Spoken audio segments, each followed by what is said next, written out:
পুরান ঢাকায় ব্যবসায়ী সোহাগ হত্যায় প্রাথমিকভাবে ব্যবসায়ীকে দ্বন্দ্ব এবং চাঁদাবাজির প্রমাণ পাওয়া গেছে, এমনটাই জানিয়েছে র্যাব।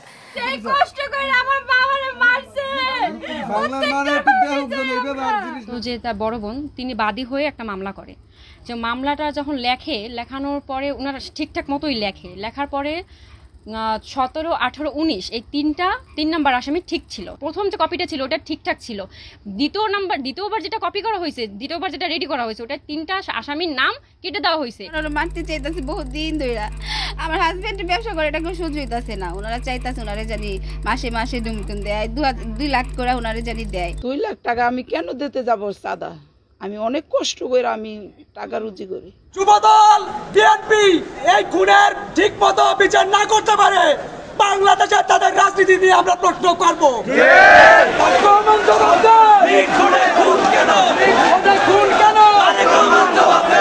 একাত্তরের পর থেকে 2টি পরিবার এই রাষ্ট্র চালন করতেছে।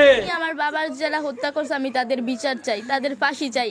আজকে বাংলাদেশের ভিতরে মিটফুটে যে আইয়ামে জাহলিয়াতকেও যে বর্বরতা হার মানিয়েছে, সেই জন্য আমি অত্যন্ত দুঃখ প্রকাশ করছি। আমরা চাঁদাবাজদের বিরুদ্ধে কথা বলি, মন খারাপ করে একটা রাজনৈতিক দল। আমরা নির্বাচন কমিশনের দ্বিচারিতার কথা বলি, মন খারাপ করে একটা রাজনৈতিক দল। আমরা টেন্ডারবাজির বিপক্ষে কথা বলি, গুসা করে একটা রাজনৈতিক দল। আমি আজকে থেকে 7 মাস 8 মাস আগে বলেছিলাম আপনাদেরকে, নিশ্চয়ই অনেকেই সেই মিটিং উপস্থিত ছিলেন, যে আমাদেরকে অদৃশ্য শক্তির বিরুদ্ধে যুদ্ধ করতে হবে। বুঝেছেন কেন 8 মাস আগে আমি কথাটাই বলেছিলাম? আজ সেটি প্রমাণিত হচ্ছে সত্য। কাজে সেই অদৃশ্য অনেক শক্তি কিন্তু, অদৃশ্য অনেক শত্রু বা প্রতিপক্ষ কিন্তু আজ আস্তে আস্তে দৃশ্যমান হচ্ছে। আর এই যে মানুষ এত কষ্ট করতেছে, না খাইয়ে থাকতেছে, কত কিছু করতেছে, গাড়ি ঘোড়া চালাইতে না, কত সমস্যা আছে, এ ডাক্তার অনুযায়ী দেখে না, এই কোনো কিছু দেখে না। আর এই মানুষগুলো মারি হালাইতেছে, এর কোনো খবর রাখে না। দ্বিতীয়বার যেটা কপি করা হয়েছে, দ্বিতীয়বার যেটা রেডি করা হয়েছে, ওটা 3টা আসামির নাম কেটে দেওয়া হয়েছে এবং অন্য যারা এটার সাথে সম্পৃক্তই না তাদের নাম এটা জড়ানো হয়েছে। হ্যাঁ, এবং মামলাটা অনেক হালকা করানোর চেষ্টা হচ্ছে। প্রিয় দর্শক, সোহাগ হত্যাকাণ্ডের ঘটনায় মূল আসামি থেকে 3 জন আসামির নাম কেটে দিয়েছেন। এখন কথা হচ্ছে কারা এই 3টি নাম কাটলো, এবং মেয়েটি বলল যে ওর মা আসলে না বুঝে সেখানে স্বাক্ষর দিয়েছেন। 3 জন আসামির নাম যে কাটলো, কারা কাটলো এবার আপনি বুঝতে পারছেন? আমি বলার আগে আপনি একটু কমেন্ট করে এখনই জানান আসলে এই 3টি নাম কারা কাটতে পারে। যেখানে বিএনপি ট্যাগধারী নেতাকর্মীরা ছিলেন এই হত্যাকাণ্ডের সাথে জড়িত, সেখানে তাদের নাম যখন কাটা হয়েছে এর পিছনে আসলে কারা দায়ী সেটি কিন্তু আপনি ভালো করেই বুঝতেছেন। প্রিয় দর্শক, এই ভিডিওটি নিয়ে কথা বলতে গেলেই খারাপ লাগে, মন থেকে খারাপ লাগে।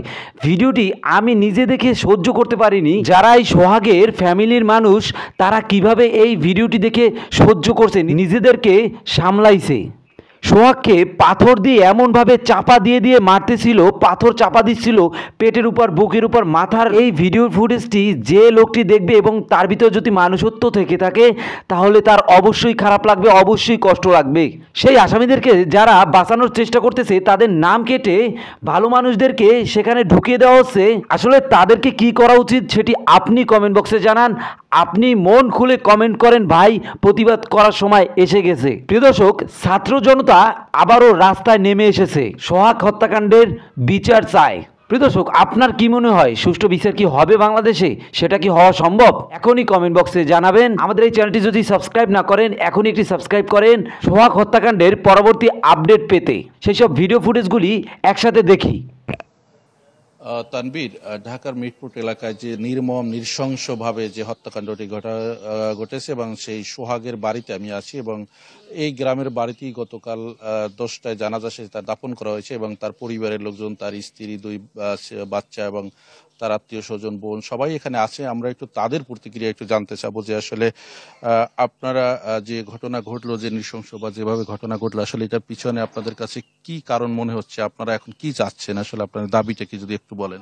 দাবি, আমার হাজবেন্ডের বিচার চাই। এরকম নিশ্চম ভাবে যে যারা হত্যা করছে আমার স্বামীরে তাদের ফাঁসি চাই। কোনো মানুষ আর কোনো ভাবে এরকম জানি না করে। কারণ ছেলে আর আমার স্বামীর জীবে মারছে ওনারা, আমি বিচার চাই। আমার ছেলে মেয়ের বাবা হারা করছে, আমার স্বামী যারা করছে এরকম কোনো মানুষ এগুলি জানে কারো বাবা ছাড়া না করে। আচ্ছা, আমরা একটু তার একমাত্র মেয়ে আছে, আমরা সোহানা, তার কাছে একটু জানতে চাচ্ছি যে আসলে তোমার এই যে বাবার হত্যার তুমি কি, তোমার দাবিটা কি এবং কি কারণ হচ্ছে, তুমি জানো কিনা আসলে এই বিষয়টি একটু বলবা? আমি জানি যে এখানে ব্যবসায়িক এবং অন্যান্য কিছু কারণে আমার বাবাকে হত্যা করা হয়েছে। এসব নিষ্ঠুরভাবে কেউ কাউকে মারে না। আমরা আমার বাবার হত্যার বিচার চাই। আমরা এখন কার কাছে দাঁড়াবো? এখন আমরা আমাদের যে এতিম বানাইছে, এরকম এতিম যাতে কোনো সন্তান আর না হয়। আচ্ছা, আমরা একমাত্র ছেলে যে সোহান 4th শ্রেণীতে পড়ে, সোহানও এখানে আছে। সোহান, তুমি একটু বলবা যে আসলে বাবার হত্যার তুমি আসলে কি দাবি করছো এখন? আসলে আমার দাবি একটাই, আমি প্রধানমন্ত্রীর কাছে বলতেছি আমাদের দেখশন করবে কে, আমাদের বাপটা কিভাবে মারছে, পাথর দিয়ে কিভাবে আঘাত করে মারছে, এরকম কষ্ট দিয়ে কেউ কাউকে মারে? বাবাটা আমি ফাঁসি বিচার চাই, যারা আমার বাবাটাকে হত্যা করছে তাদের ফাঁসি চাই আমরা। তো আসলে তানভীর, আপনি আসলে শুনলেন যে আসলে এখানে যারা লোকজন আছে আসলে তারা একেবারেই তাদের যে শোকে একেবারেই এই অঞ্চলের যারা লোকজন আছে, এই এলাকার যে মানুষ আছে, তাদের কাছে আসলে তারাও এখানে শোকের মাতম চলছে। যুবদল বিএনপি এই খুনের ঠিক মতো বিচার না করতে পারে, বাংলাদেশে তাদের রাজনীতি নিয়ে আমরা প্রশ্ন করব।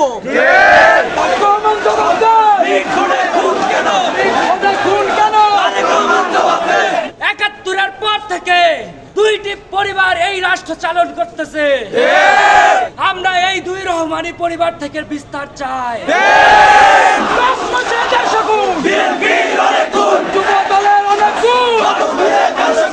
আপনারা যে কাজগুলো করছেন ঠিক আওয়ামী লীগ ফ্যাসিস্ট সরকার, ছাত্রলীগ, যুবলীগ যা করেছিল। 1 বছরও এখনো পূরণ হয়নি অভ্যুত্থানের। এই 1 বছর পূরণ না হতে হতেই মানুষের সামনে পাথর দিয়ে মানুষকে খুন করা হচ্ছে। তাও কিসের জন্য? চাঁদা না দেওয়ার জন্য।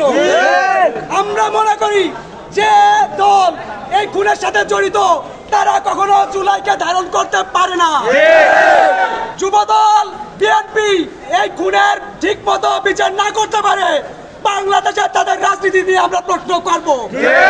ইন্টারিয়াম গভর্নমেন্টের কাছে আমার প্রশ্ন, আপনারা জনগণের ম্যান্ডেট নিয়ে বসেছেন, আপনারা কোন দলের ম্যান্ডেট নিয়ে বসেন নাই। আপনাদের সময়ে এমন নৃশংস হত্যাকাণ্ড কেমনে করে, আপনাদের কাছেও আমি জবাব চাই। সর্বোপরি বলতে চাই, এই বাংলাদেশে একটি জুলাই হয়েছে, সেই জুলাইটাকে আমরা বেঁচে ফিরেছি আরেকটা জুলাই সংগঠিত করার জন্য। আরো জুলাই হবে, এই জুলাই চলতেই থাকবে যতদিন না এদেশের মানুষ নিরাপত্তা না পাচ্ছে। আপনারা 11 জুলাই যে ভিডিওটি দেখেছেন, এটি আসলে 9 জুলাইয়ের ভিডিও। প্রথম প্রশ্ন মিডিয়ার ভাইদের, 9 জুলাইয়ের ভিডিও 2 দিন পর কেন আমাদের সামনে আসে? কি করে